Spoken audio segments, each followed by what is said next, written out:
This is the Half Full Show. I'm Chaz Lowder. This is a show about positive news, some cool stuff, and hopefully a little teeny bit of inspiration. Today, our first story is about President Bush.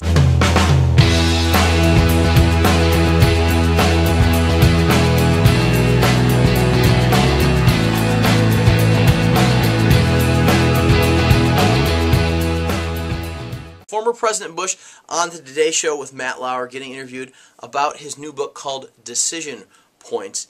And whether you liked him, you didn't, you voted for him, you didn't, you have to give the guy some mad props. So many times in our lives, we may never be the president of the United States or the president of a company or a CEO. So many times we're given opportunities to tear others down.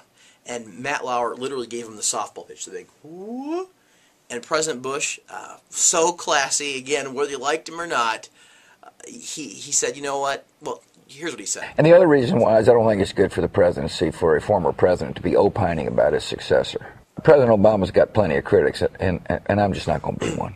Like all great leaders, good leaders, President Bush models how to take the high road. In cool news, you may have heard the song, When You Wish Upon a Star. That's really high for me to sing. There's a star that's actually singing to us now. Listen to this. That's a star that scientists have been recently studying. It's like 3 trillion light years away from Earth. And whenever the star that's twice as big as the sun has these what they call star quakes, it puts out these vibrations because of the gases and stuff moving around, and it makes those noises. Scientists recently discovered this, and it's really taught them a lot about what's inside the star, what the outside is like, and they didn't know that these details existed before. It's amazing, the little details of our universe. I'm just not thinking that's totally by accident. Also in cool news, Eastern Oregon, a guy named Jim Hoyt. He's a rancher, cattle rancher, had an interaction this week that's pretty interesting. Check out these photos. This is a picture of his cows fighting off a small black bear. The black bear came a little too close, and they're suspecting that the cows, who are normally pretty docile and pretty, let's just be frank, kind of dumb, took on the bear. And when you take on a cow and you're a little bear, the cow's going to win. You see them headbutting the bear, stomping the bear, and they say normally this doesn't happen, but because the calf was there, they say that the cows got a little more aggressive. My mom's pretty cool, but I'm not sure she'd fight a bear for me.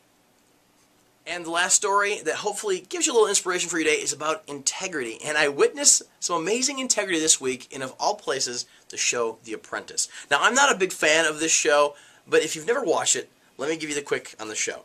Donald Trump, he's a big real estate tycoon, has this gigantic tower, the Trump Tower in New York, and he has a line of clothing he wants his apprentices, his future apprentices, to come up with an ad campaign for. There's 2 teams, they're against each other, there's leaders on each team, and depending on which team wins, one team is spared, the other team has to face Donald Trump and his assistants in the boardroom to determine which one of this team is going to be fired.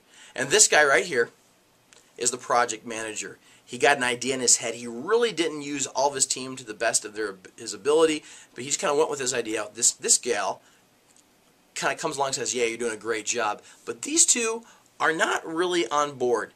And at some point there's conflict within the team. He literally almost has a fist fight with this guy. And in the end, his team doesn't win. So they're facing Donald Trump to decide who's going to get fired. And the crazy moment of integrity happened like this. Donald Trump says, who do you want to keep with you? Who do you want to let go to not even potentially get fired? And as he's going through the list, you think, oh, for sure he's going to say, you know, let this girl go who's agreed with me and supported me. And he said something amazing. He said, I needed someone to really communicate to me that I was going in the wrong direction. And this person just said, yes, oh, you're doing a great job. This person is the only person that had the guts to stand up to me.